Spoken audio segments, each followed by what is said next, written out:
another vlog, another nails, another makeup, at another kung ano na naman gagawin natin ngayon. Literal na good morning dahil 4 AM to ng madaling araw dahil may make-upan tayo. Chika ko lang na almost 2 AM na kami natulog dahil gumawa pa kami ng pa-order naming chili oil and then 4 AM naman to. So almost 2 hours lang ang tulog namin. Ayan, may liwanag ang buhay. Namamalat nga ang boses ko dahil ilang araw na kaming ngarag na ngarag. Guess who? Kung sinong may make-upan natin. Tada! Ang Ate Jaja. For the abayang person. At eto ang before makeup transformation ng ate natin. At kahit nga antok na antok pa tayo ay kailangan lumiwanag ang takbo ng isip natin for the transformation makeup ng Ate Jaja natin. At eto na nga ang final look ng Ate Jaja natin, which is napaka-fresh naman. Fresh na fresh here. Good luck, Ate Jaja! At eto naman, umuwi nga muna kami para mag-almusal kahit nawawalan ako ng gana. Dahil babalik pa kami sa salon at eto na nga natutulala ang lola nyo. Tinatanong ako ni Jowa kung kaya mo pa ba? Dahil may 8 AM client kami for the rebond sis. At eto na nga ang lola mo, parang lumulutang ang utak. Halakod-kod.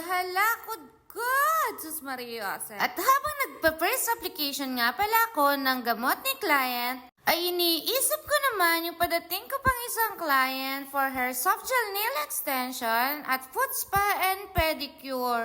Kung mapapansin ninyo ay black na black ang hair ni client dahil nagpa-color siya before and then hindi niya nagustuhan dahil medyo dry daw so nagpa-black uli siya. Sa pagkakalala ko ay blackening shampoo ang ginamit ni client and here's her result. Natutuwa nga ako kay client dahil habang nagpapalipas siya ng oras ay pinapanood niya yung mga vlog na nagawa ko at yung mga nagawa kong services. At pinagtatawanan nga niya ako kahapon dahil yung pinost ko na vlog kahapon ay ginawa ko lang din kahapon ng voice over. Wag ko nga lang maramdaman ng antok ay kung ano-ano ang ginawa ko sa salon. At eto na nga yung time na dumating na yung isa pa nating client na nagpa-foot spa muna while waiting for me.